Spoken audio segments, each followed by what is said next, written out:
Welcome to Season 4 of the NAC 4 Business Podcast. Today's sponsor is at Hive. If you're in Ottawa and looking for a professional space to record, meet clients, or just get serious work done, they have a podcast booth, private offices, and meeting rooms available to members. And if you're not in Ottawa, their online membership still gets you into the community and events.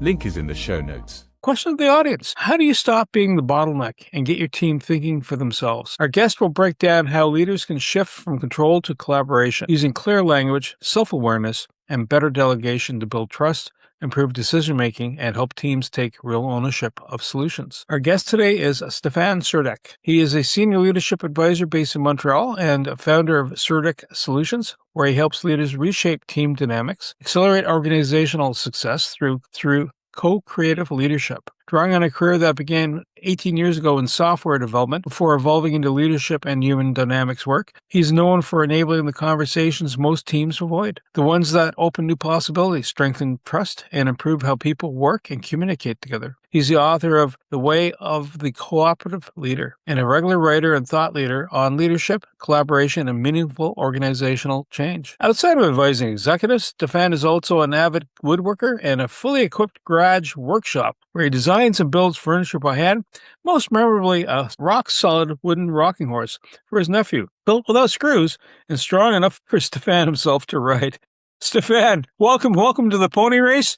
Do you have a favorite quote or saying, sir? Well, my favorite quote is leadership is making something happen that was not going to happen anyways. And I'll repeat it. So leadership is making happen something that was not going to happen anyways. What I like about that quote about leadership is it's kind of twisted, right? How do you make happen something that wasn't going to happen anyways? And that's kind of the point. So, often inside organizations, we want to try something and people will say, oh, no, that'll never work here. No, you can't do this here. We've tried that before. It didn't work. And those are the things that were never going to happen, quote unquote. So for me, the magic is how do you take this thing that people just can't see as possible and find a way to make it happen through your leadership and through showing up. Really interesting. It's almost like the answer's there, but no one's touching the answer. It's the answer's there and no one wants to take the steps because they figure why even start? So they get caught up in, the energy that people bring when they say, oh, we've tried that here. It never worked, blah, blah, blah. And they don't have the guts to say, well, how about if we try it, but a different way?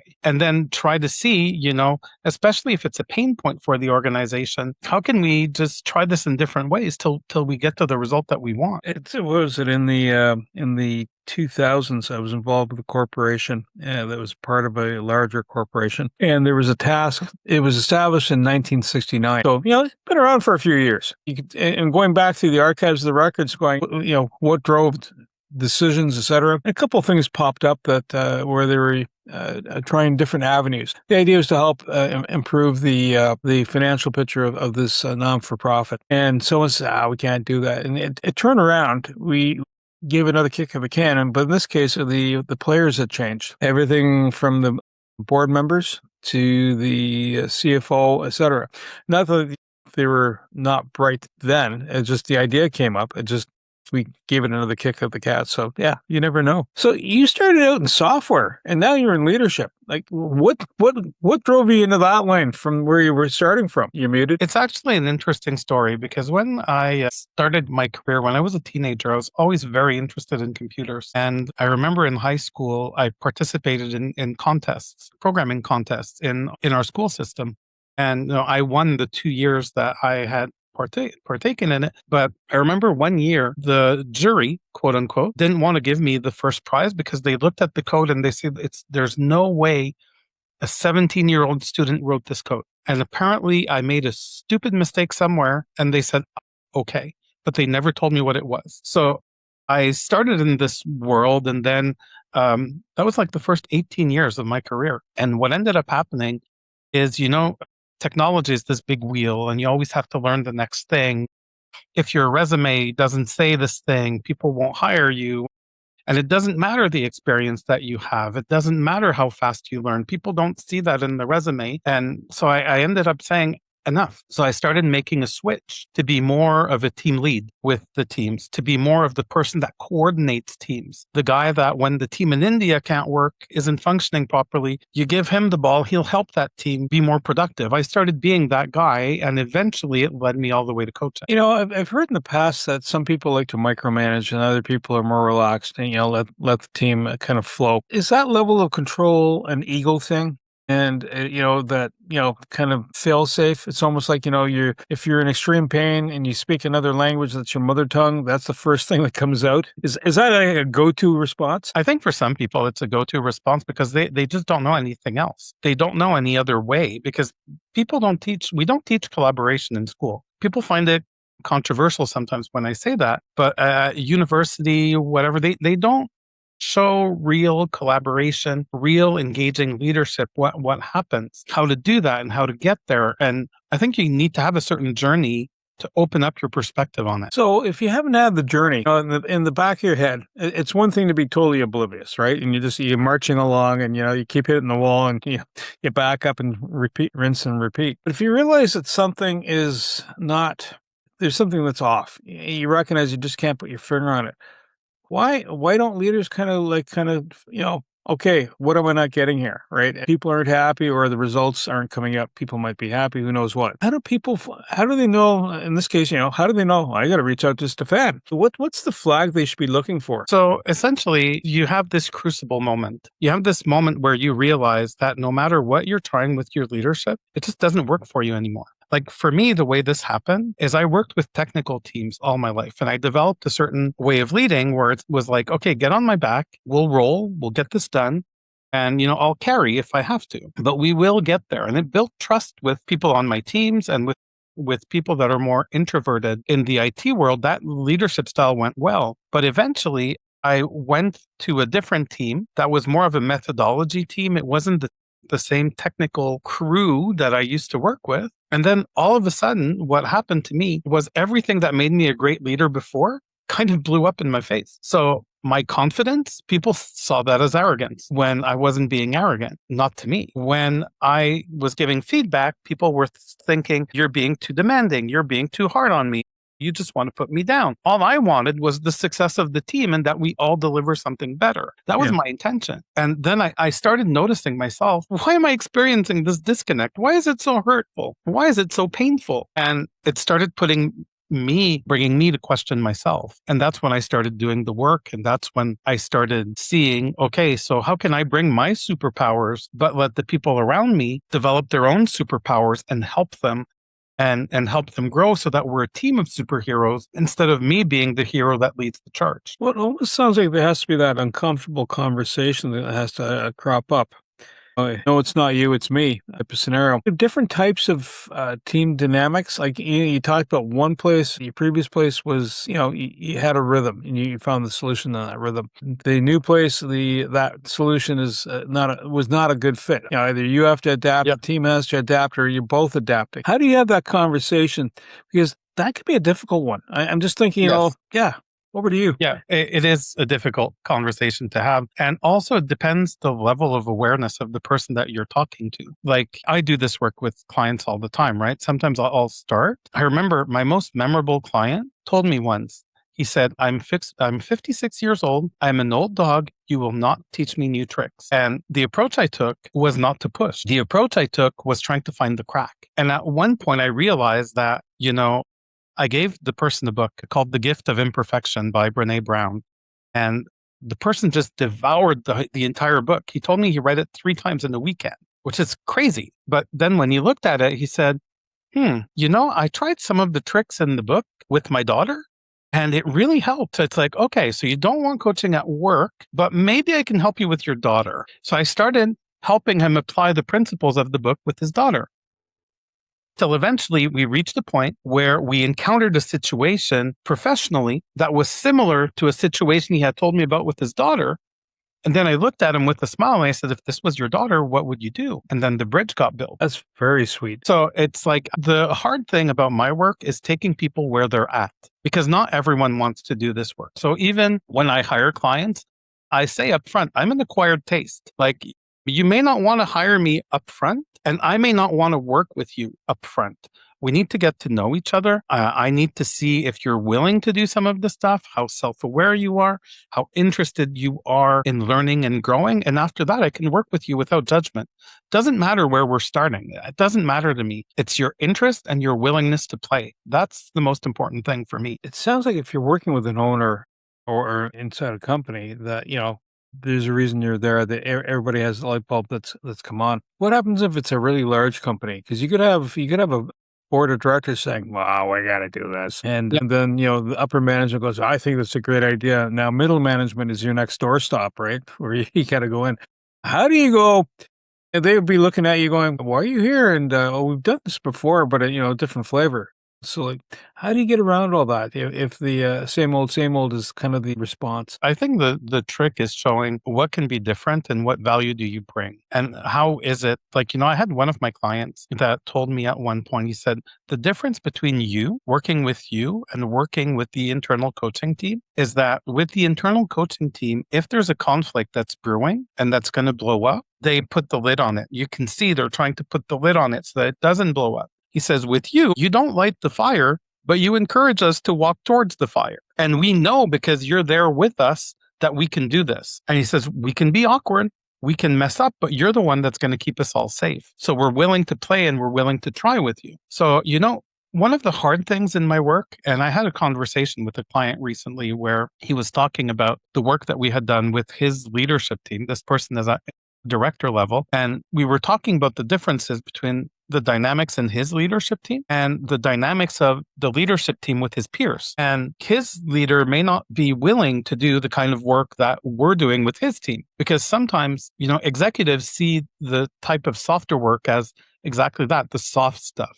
We're going to be in group therapy. That's kind of the idea that comes out, but it doesn't have to be that. My approach is very much in the moment. Have your meetings. We're going to talk about why it broke down. And the next time it's going to get better because you're going to see now some of the stuff you didn't see before. Last thing I can think of like this is, I never ask my clients to be perfect. I ask my clients to be perfectly imperfect because it's about how we pick up and clean up when we make a mess. It's not about trying to be perfect all the time because no one is perfect. You find generationally that it's a different slice. You mentioned the old dog, new tricks ain't going to happen in a scenario. But if you're talking to somebody who's 20-something, one of my wife's nieces married a young lad. He looks younger than he actually is. And I found out that he was in his early 20s. He was the lead hand for a engineering firm. Smart lad, very smart lad. Even people smart. Do you find that, from that age, like he had enough awareness how to work the solution out? Do you find that generationally there's a bit of an adaptation from your end to going, oh, okay, you're in this age bracket and here we go? I don't look at it as much in the age bracket, even though there are some stereotypes in certain age brackets. Like the 56-year-old person, I got it because it's like, I'm at the end of my career. Why would I bother with this? I get it. There's some people that's how it is. But for the younger generation, what I find is sometimes it's the resilience aspect. Like when they've been told, and I'm sorry if this is a caricature and it rubs people the wrong way, not my intention, but sometimes what happens, one of my employees had told me this. She was 26 at the time. She said, we were brought up saying that we were super, we could do whatever we wanted. All we needed to do was show up and great things would happen, but we didn't always learn to do the work. So when we encounter problems, it's rougher because we're not expecting the problems. We're expecting everything to just happen. So it gets frustrating when it doesn't. And I learned a lot, like from the conversation, I learned a lot, but I find that it's true. I find that some of the younger generation, when they run into problems, you have to help them work through it. You have to help them develop the patience because the younger generation wants to be go, go, go. And sometimes you have to learn to step on the brake to teach. You almost have to put your foot on the brake with them to slow down the car. So is this an example of co-creative leadership, or am I just hitting on a new? I know it's kind of a key term, but I'll let you explain it. So for me, co-creative leadership, I've been talking about since 2014, 2015, and came out of the work that I've done with leaders over the years. And noticing that leaders don't always know how to play well in the sandbox with people on their teams. And I started looking for some of the dynamics, some of the things that was preventing them from being able to collaborate, from being able to create a space where people are naturally engaged, people naturally want to join in and help and work with the leader. Because many leaders I know tell me, okay, so when I go see my teams, I need to know all the problems and I need to have solutions for all of them. If not, people look at me funny, but that's not true. Sometimes if you go see your team and you say, hey, we're facing this problem these days. How do you think we should fix this? You're opening the space for them to give you ideas. And if they have no ideas, then you can bring one or two of yours and say, what if we did? But instead of bringing what if we did up front, what could be different if you asked your team first? Very nice. So the other piece that I noticed, and I've seen this in larger corporations, senior management has a mission statement. There's certain key points, and then they have a philosophy they want to, and so they want it imbued everywhere. Is that something that a leader is everywhere, even though they're not, or is it something that they're hoping for?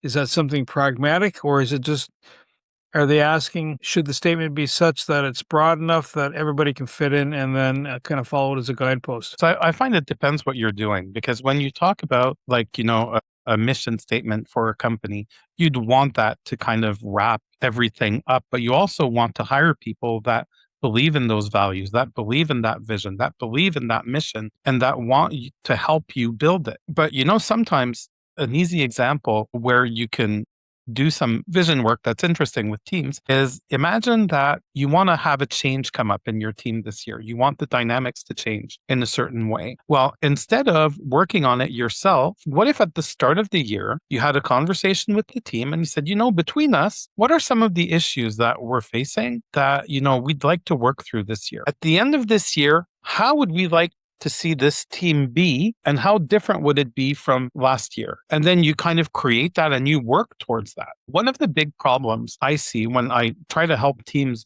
bring change is I find a lot of leaders think that I'm going to do a team building with my team and then we're done, right? But it's not like that. The work I do with teams, it takes 6 to 9 months before we really get the traction that I can leave and it'll keep going for a bit. May not be completely perfect after 6 to 9 months, but we've made enough traction that people believe in it and that people, started investing, and the people that haven't will typically leave the team by that point, because it's like, I don't want this. Interesting. Yeah, self-selection is a lot easier than, do you ever offer, okay, here's other jobs out there, like not as in leave, but you're going, you know what, your style would fit best in this space, and look, they have a job opening. Without it coming out, that's because that sounds kind of like, I'm not trying to be manipulative, but if you recognize a person has value and it's not plugging in well, it's not playing well with the team, but they might, much like your previous, when you're mentioning your job, when you went from one place to the other, it's like, if you're over there, you might have a better go of it. Do you ever have that as a solution map? So that's not my solution to give, because I don't make hiring and firing decisions for my clients. That's up to them. I do encourage people to have the conversations, but to give you a few examples along the lines of what you've said, I've seen two things with people that I actually know and that I've spoken to. I know one leader who was a CEO in a big company in the States that took the company in a different direction with values and vision and mission and all that. And one of his superstars didn't fit in this new vision, and he was still a superstar. And the leader liked him a lot, but even the superstar said, I can't do this. I'm not interested in this. So eventually, after a few months, they tried it out. They saw it wasn't quite working out the way they would have liked. The leader actually went to see that employee and said, look, we both know this isn't working, and I love you, man. And I don't want to harm our relationship. And I don't want, I want to help you out, but I think I can't keep you now. I think I have to let you go. I have a friend that has a company that does this, this, this. And I've spoken with, the boss a few times, one of my good friends, and I'm sure you'd be a great fit. Would you like me to introduce you? And he introduced the person, and the person ended up leaving. But, it's exactly what you said. Graceful exit. Yeah. And sometimes inside companies, the other thing I do is I work with a lot of corporates. So sometimes What I've heard some leaders say is, we're going in this direction. If this is not a good fit for you, I can help you find another job inside the company. I can introduce you to other people. I can promote you, talk about you in a positive way. I have no qualms with you. And we can do that too. In my own business, I had a situation once where I had an employee that wasn't happy, and he was sticking around, was a consultant. He was sticking around because he liked the work that he did with his client, but he didn't like the work we were doing as a team. And at one point I put him on the hot seat and I said, okay, you have to make a choice. And he couldn't make a choice. And I ended up calling my client and I told my client, look, you told me out of respect you wouldn't hire this person, but would you if I told you it was okay? And he said, well, if you're giving me permission. I said, here are my conditions. And I laid out a few conditions. I said, if you can respect this and he's willing to do it and you're willing to do it, I'm good with it. And he said, okay. So I texted my employee that night. I said, look, we've been talking about this back and forth. I tried to call him, by the way, not impersonal, but I didn't want him to have the surprise of the other person just walking up to him. So I texted him in the evening and I said, look, this is where we're at. We both know where we're at. So I spoke to your boss over there and I made it possible for him to hire you. So if this is what you want, go have some conversations and come back to me when you've made a decision. Very nice. So it sounds like in this conversation that you're having with people, or that other people are having at your, as kind of guiding them along, they're not overbearing. But there are other people. They come in. It's almost like they're in the military and in an extreme circumstance and muck schnell. Yes, sir. 3 bags full, sir. How can a leader spot? You're not in a dire straight emergency, life or death, as in, like, if you don't move hard left now, you're going to be taking a hit for the team, and we don't want that. How do you help them recognize that their approach is too stark? So often what I do is I'll do like debriefs after meetings. So let's say that we just had a group meeting with the leadership team. After the meeting, I'll sit with the leader and I'll ask the leader, so how did the meeting go for you? What did you notice? And then I try to have conversations around the dynamics that happened in the meeting, either between people on the team or sometimes with the leader. Did you notice what happened when you said this? And then, sometimes they'll say yes, sometimes they'll say no. Initially, often they say no because it's just not on their radar. But after we've done it a few times, they come back to me and they say, oh, I did it again, right? Because now they start seeing it. And often what I suggest to clients is start by seeing it. Don't try to change it and don't judge yourself. But you need to be able to spot it when it's happening. And then you need to be able to say, okay, this is happening again. Why? Am I being triggered by something? And you'll start seeing your patterns. And then what I often tell people, it's not about judging yourself. It's about seeing yourself in that moment. And instead of it being a reaction, what you're going to say, have it be a conscious choice. How do you train them? How do you train a person to? It's practice. It takes time. It takes at least, just working that with a leader takes me a good 6 months on the one-on-one basis, right? And it's part of the game. Like, I call this the noticing part that we're talking here. I call it their leadership game. So your leadership game is like this internal operating system that you have that decides everything that you do automatically. You don't have to do anything, and you're going to react. You're going to do something. But if you don't master your leadership game, or if you don't see it in action, you're going to make a mess. When you start knowing your leadership game, you're going to go in a conversation and you're going to go, oh, look, I'm going to react this way, right? So you can look out for it. And when it happens, you go, okay, now I'm not going to do my usual thing. I'm going to do this instead. And it's practice. It's just practice, and it's messing up, and it's a messy process, but it can be a fun process depending on how you choose to look at it. It sounds like you have to almost shine the light and go, hey, listen, you made a mistake, carry on forward, understand why. But when you make a mistake, usually the word sorry kind of floats back. How do you get the leader to say sorry without it being a self-immolation moment? Well, it depends how much drama you bring to it, right? In the end, even for difficult conversations, I usually tell people a difficult conversation, difficult is a word that you're attaching to it. To me, it's just a conversation. The difficult is how hard you choose to make it. So the sorry is the same principle. You can say, okay, Bernie, when I just noticed that I shut you down and I reacted strongly to you. I shouldn't have done that. I'm so sorry. Can you please start over? And I'm just going to listen. Doesn't have to be complicated. Does that behavior when a leader does that now, like after 6 months, right? Do they notice that there's a cascading effect to the rest of the team? Yeah, because then other people start saying the same type of thing. So that's why you have to go first. You have to. One of the leaders I worked with, one of the most fun things I did with a client, I was showing the client their behavior patterns. And then I noticed that if I wasn't around, the behaviors would be different. And the person would be creating a bit of a mess behind them. And I had everyone on the leadership team coming to see me and saying, "Oh, Steph, he did it again. Could you go talk to him? Steph, he did it again. Can you go talk to him?" And I would say, "Why don't you go talk to the leader, right? I'm not going to be here one day."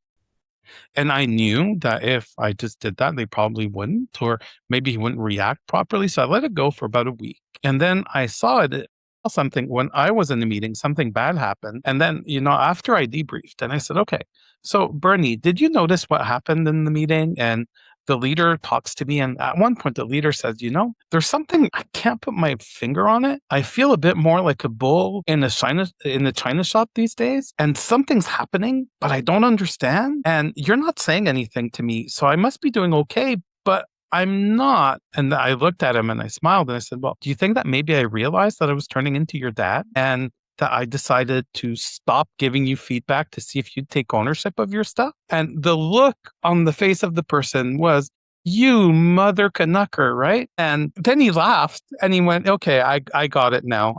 I understand. And I'm going to take a bit more, responsibility for what I'm doing." But it was just funny to see the look on their face. So even, for me, it's a game. It's, you have to own it at one point because I have to go. And it's not that, I'm fortunate. I've worked with clients for 5-6 years and there's always something to do. But, I try to show up less and less and less at one point. And the beauty of my work is I want it to survive beyond me. I want to be able to leave and, things have changed and maybe they come back a bit, but they don't come back all the way that it was before. You ever find that obviously when a company says, "Hey, help us, we're in a little bit of turmoil here, getting us out," but the people that are hired, depending where they are in their lifespan, the 56-year-old, some people will have the belly in the fire to keep going till they're 75. Others going, Mhm. "You know what? It's 60. I want out of Dodge. Good. I want to, I want to go fishing. I want to do something else."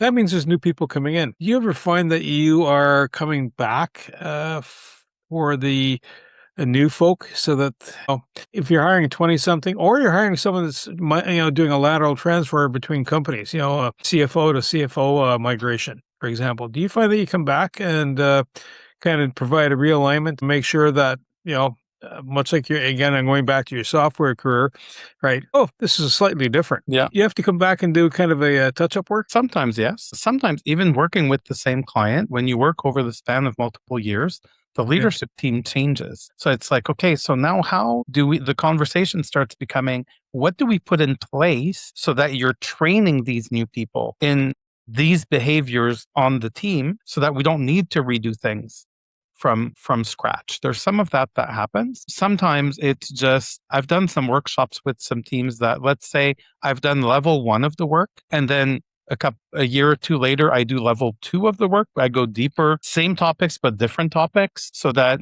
they get a little bit more and they go a little bit deeper. I've done that type of work. The other thing that happens is sometimes I have some of my clients that change teams inside an organization or that change organizations and they say, "Hey, you know what you helped me do here? Can you help me do this here?" And then I go back and I do some work with them. But my goal is to try to be on an ejectable seat. And it's weird to say as a consultant, but I don't want to work with the same clients forever because then that means I failed. And at one point, what happens, like I had a friend that worked with a client for so long that he was like too integrated in the team. And when he would blow up or have some sort of reaction, people would look at him and laugh and go, "Okay, well, Bernie's acting up again," right? And it had like zero impact. I had a few clients that I've left after 4 or 5 years and I've told them, I said, "It's not that I don't love you. I love you guys, but you've seen all my best shots. I've brought you as far as I can go. I'm not saying you don't need coaching anymore. You don't need me. You need someone else that can show you something different. There's a time when in my previous job, working inside a healthcare institution and the kind of space that I was in a separate corp non-for-profit. And inside the institution, if you were asked for a paint color, here are the three choices. That's it. Kind of banal to banal version 2 and banal version 3. The person was coming in and they were going to be acquiring office space, and I said, "Okay, here's the color palette that I have access to." It literally, it's 20 millimeters thick. You open it up, there's a fan of colors, and I'm looking at the manager and going, "Color would you like?" Etc. And I said, "Do you want to have the team choose?" And she goes, "Oh, not that way." She says, "Narrow it down and then pick 3 colors that you want to play with, and that fit with, that harmonize well with what you're doing, and if you have any special color patterns, etc. And if you have someone that's good at picking colors, then have them come forward. But pick 3, it just reduce it. So is it loss of control when there's too wide open a field and there's too many different directions? Do you find that you end up narrowing down that field sometimes to help them get to an end result? If it works round one? For some things, yes. For other things, I'd rather have them learn how to take ownership of the conversation and how to be able to make decisions as a team. Like, one of the teams that actually, I shouldn't say one of the teams, because this is on a lot of the teams I work with. There's like these conflicts that are latent underneath, right? These taboo topics that have piled up over the years. What I try to do is I try to help them normalize these topics. I try to help them talk about these things. And, or some of the things that some people do. Sometimes I work with companies where you have people that speak French, people that speak English. And the French speakers, unfortunately, often have to speak English in meetings to accommodate. Sometimes the French speakers don't realize the strength of the word that they're using in English. And it can come up a little bit more like hitting with the sledgehammer, but they had no intention of that. They just don't know. They were doing their best. And then people on the English side get offended. And, I've been in the middle of conversations like that a few times. And it's like, but okay, can we just understand that this person is speaking English to accommodate all of you? And can we be kind that this person is making an effort?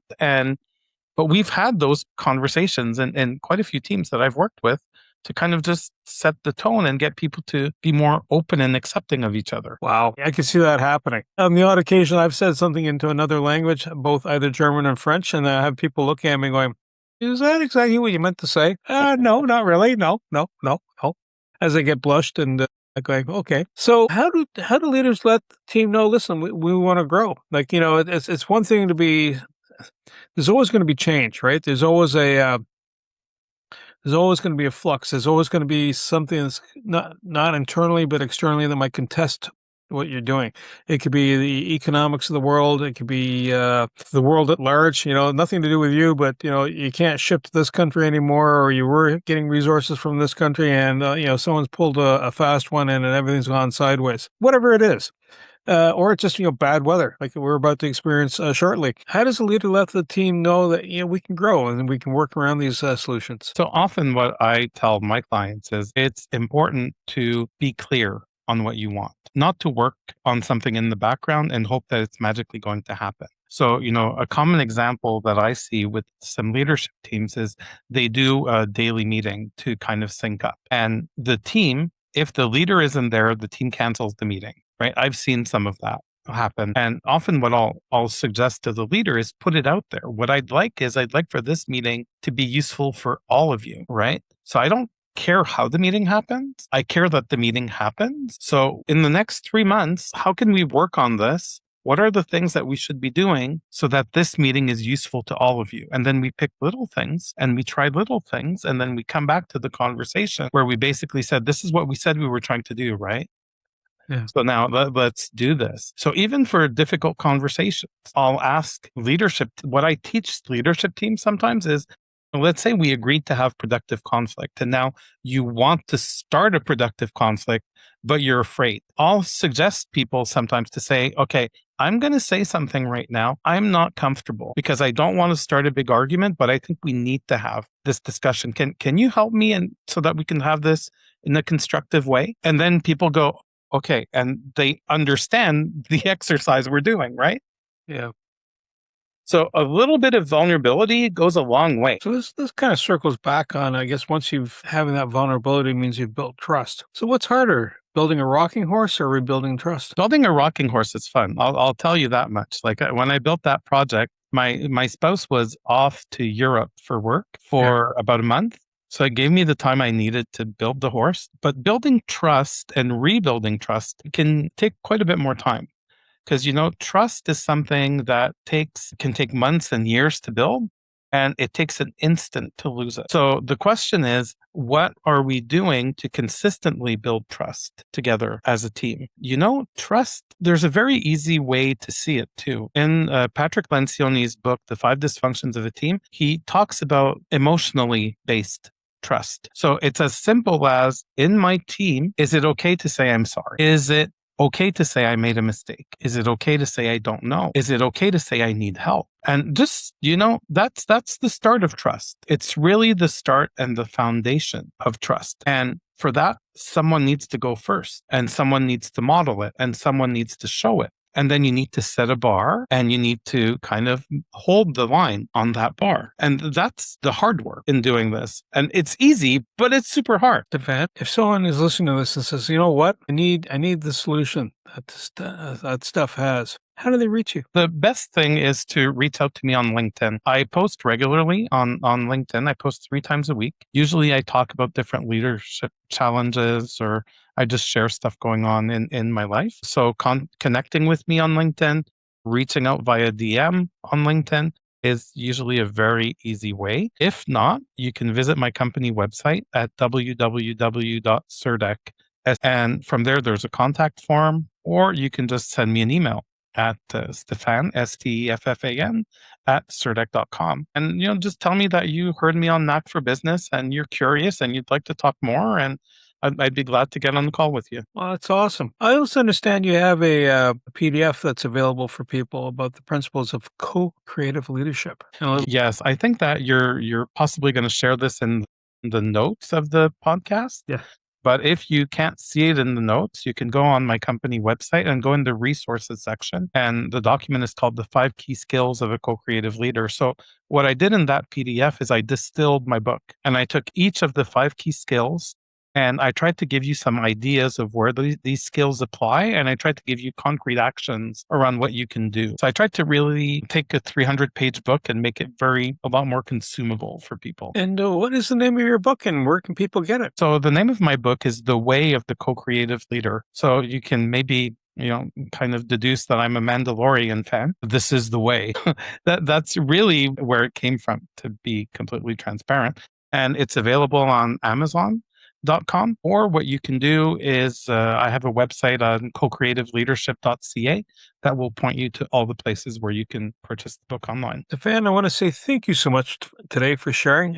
Great story, great wisdom. And to you, the Knack for Business listeners, thank you for paying attention to this important messaging. Steffan spent 2 decades in the software development space, and then, systems don't fail. People get stuck in how they lead. And that's what he helps you out with, your leadership, and just, tweaking it. And helps leaders change the language they use, the space they create, and the trust they build. It shapes the workplace. Everything you heard today is for educational purposes only.